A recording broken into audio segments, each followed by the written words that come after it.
Hey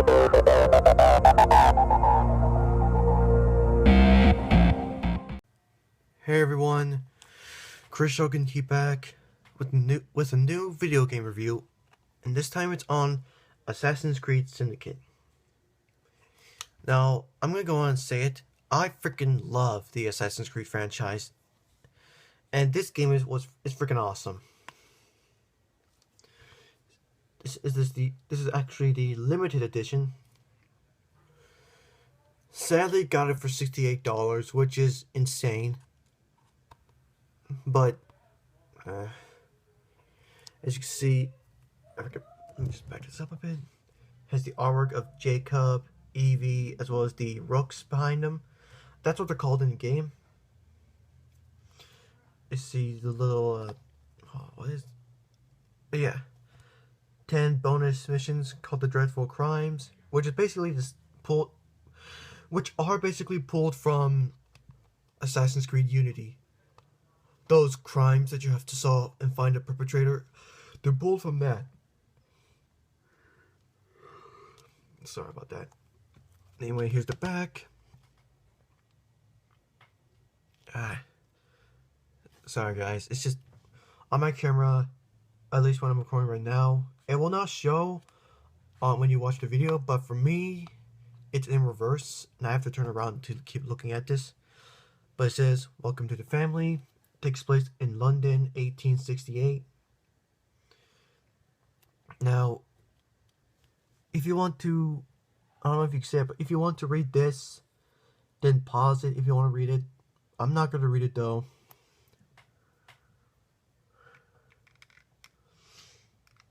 And, yeah, this game's awesome.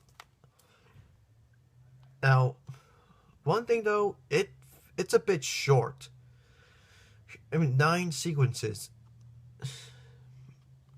which is weird, but anyway.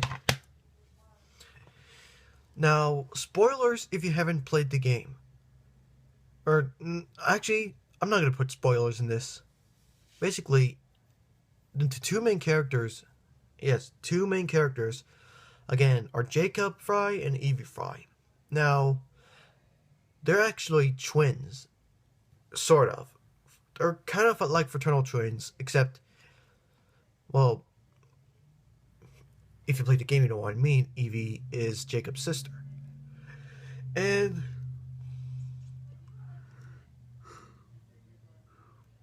sorry about that.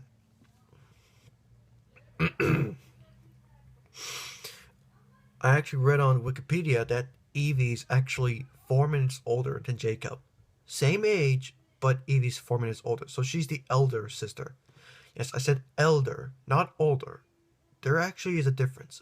Though, I haven't looked it up. But anyway. Now, I actually enjoy playing as these two. Evie for mostly the stealth segments. Since she's more of the, like, checking her surroundings before going in and, like, taking out a target or something. And for Jacob, he's like rash, at times brooding, just doesn't think before going into battle. But he's still a pretty good assassin. Both of them are great assassins. Now, there are actually a lot of weapons and outfits in this game. Well, not really outfits, but a lot of weapons. And gear. Some where you have to craft some gear in order to, and some you have to craft like new outfits for Evie and Jacob. And talking about the weapons, there are 3 different types of weapons, or actually 4. There's the kukri or kukri. I don't know how to pronounce it, but it's basically a curved knife. But this is the curved section, and the blade part is on this side. I don't know how to pronounce it, so if you guys can help me how to pronounce the name of the little knife, the kukri, in the game, I appreciate it. There's also the cane sword, which it looks like a normal cane, but on the, like, for example, the figurehead, if you see right there, the little figurehead on the cane sword that Jacob was holding, it's actually a little dagger that you can pull out, and the rest of the cane on the end of it, if you can see this end, it actually becomes a scythe. Now, how do I know this? I've seen some people review the cane sword replica made by, I think, McFarlane. Yeah, McFarlane. It's actually really impressive, though it does cost a lot. $60 for that. Of course, you have your usual hidden blade, but this time it has the dart shooter, or I think it's called. You're able to shoot darts, and you have a grappling hook, which is actually really sick if you want to travel around the place. I mean, in 1868, London was highly more modern than like previous years, like in 1191 to 1400s, like Masaya, Mezzogiorno, um, the Caribbean, and the American colonies, as well as the French Revolution. London in the 1868 is more modern than those other timelines. But anyway, I'm going off topic. Now, even though this game is lots of fun, it still has some problems. Like, for example, the gameplay is pulled straight out of, or mostly the movement gameplay is pulled out of Assassin's Creed Unity. Now, it's not bad, but most of the time, it's just really frustrating. Especially when you're just wanting to jump from building to building and the game will not let you. It's really irritating. Also, the combat, I'm not really satisfied with the combat. I mean, yeah, it's cool for the most part, but I rather prefer the combat in, like, for example, Assassin's Creed Rogue. The combat there is where you counter kill and stuff. That's what I like. In Unity and Syndicate, I wasn't a fan of it. But, what you gonna do about it? Now, another problem is that there are some missions where you have to tackle, like, some person or try to kill them when they're running away. The main problem is that most of these guys somehow run faster than you. Ubisoft.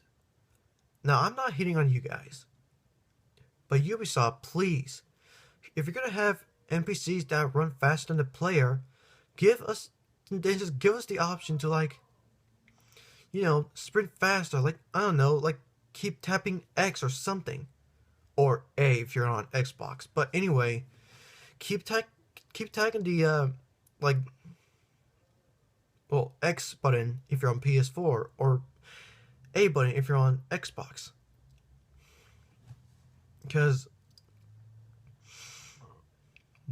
we want to be able to catch the guy, or the criminal, or our target, or whatever. And also another problem, the controls for the... God damn it. Sorry, guys. And yes, someone's stomping outside. It's kind of irritating, but anyway. The carriage controls, because there is new vehicles. Of course, there are the carriages. And the controls for them, for the most part, they're not bad, but they're just really hard to get used to. Really, really hard to get used to. Believe me, they're not as bad as Watch Dogs driving controls, but the driving controls for the carriage is still pretty, like, slippery and stuff. It's hard to make a turn anyway, but still not bad. And there are also some fun activities like the fight clubs, um, the uh, the boat raids, all that stuff. That's really fun, especially the fight clubs, because you'll be able to get cash and a new weapon because of it. Now the carriage races, not bad, but I'm just gonna say it right now. If you guys, or actually no, let me rephrase that. Let me ask you guys something. If you do the carriage races to get the best cane sword ever, if you get like second place or something, if you don't get first place, do you still get the respect from the guy? Like, if you get first, if you get like second place in the carriage races, um, do you get respect from the guy, or do you need to get first place in all the races? I really want to know that. But yeah, still, it's it's not bad. But yeah, the game, even though it's fun as hell, it still has those problems. But other than that, this game's sick. Seriously, definitely get this game. Try to find it like at a good price. Again, I sadly paid $68, which was almost 70, and it was completely brand new too. It's insane. Also, there's some of the DLC is actually, some of the DLC is actually really cool, and I actually can't wait for the Jack the Ripper DLC.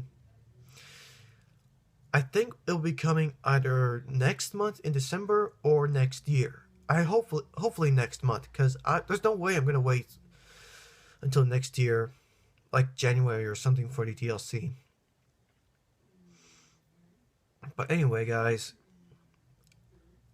I guess that's it. Get this game where you can find it. I'd rate this, now in terms of ratings, I'd give this a 8.5 out of 10. Not bad. Aside from those few problems that I have, it's not bad. So definitely get the game where you can find it. Don't do what I did and try to pay so much money for the game.